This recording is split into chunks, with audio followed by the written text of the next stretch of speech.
Hey guys, welcome to this section on finding and replacing data.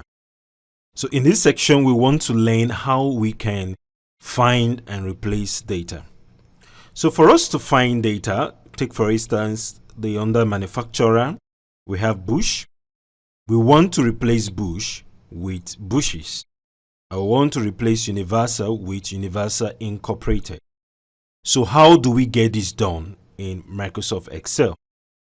So for us to find the data, we'll go to the Home tab. We'll go to the Select.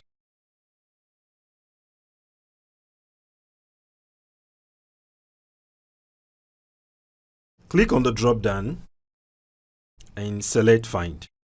Now under Find, I want to find Bush and I want to replace it with Bushes. So I'll type Bush the same way. The cap must be the same. And if I click on Find All, now if you look at this dialog box that we have here, the result of this find is that we have Bush, Somerset. This is not what I'm looking for. What I'm just looking for is just Bush without additional item to it, just Bush. So what I'll do is to click on Option and go straight to Match Entire Cell Content. So I'll select this and I'll select Find All again, and all I can find here is Bush.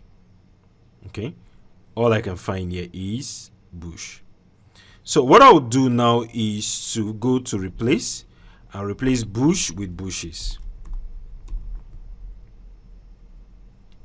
and I'll select Replace All now. So because I want to replace all of them, so you can see we've just done that task very easy. So let's apply the same thing to Universal. So I'll go up here, go to Find. Under Find, I'm looking for Universal.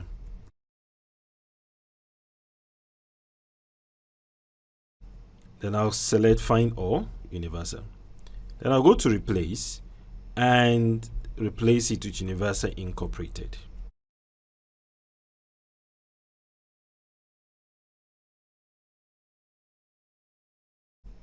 And I'll just select Replace All. So we can see we've made 24 replacements for Universal to Universal Incorporated. That was the changes we just made. So you can see how easy it is to find and replace data in Microsoft Excel. In the next class, we'll be looking at how we can sort the data and how we can filter. See you in the next class. Thanks.